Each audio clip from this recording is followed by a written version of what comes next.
In this short video tutorial, we'll understand how to access the UTC time using the C# programming language. When you write code using C# and let's say your code is running on a server which is in a country different from the country in which you are accessing that application running on that server, so you might find that there are time differences because of which some of the logic that you write might not work, and the date time is one of the major causes of the logic not running properly, because the application might be running on a computer which is kept in some other time zone, and you might be accessing that application in a different time zone. So it's always best to use the UTC time when working with date time related issues, because the UTC time will be same if you access it from any location in this world. So how to get the UTC time using C#?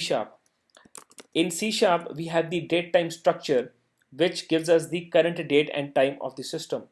So if you use the dot operator with the date time structure, you will notice that there is a property called UTC now.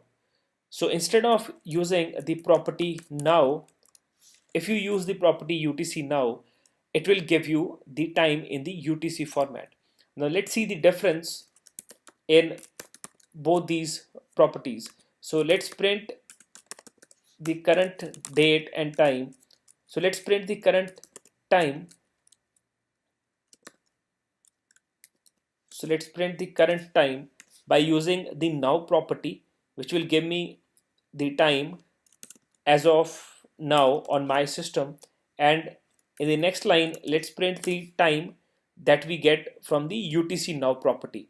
So if we run this application, you will notice that the time printed by datetime.now by the first line is 11:40 p.m., whereas the time printed by UTC now is 6:10 p.m., which is 5.5 hours behind the time on my system, because I am in the Indian Standard Time Zone.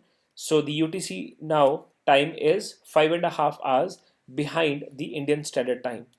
So by making use of the UTC now property, you can access the UTC time, and I recommend that you write the logic based on UTC time always, because that way, even if your server is kept in some other country and you are accessing it from some other time zone, the date time calculations will not cause any problem in the logic that you write.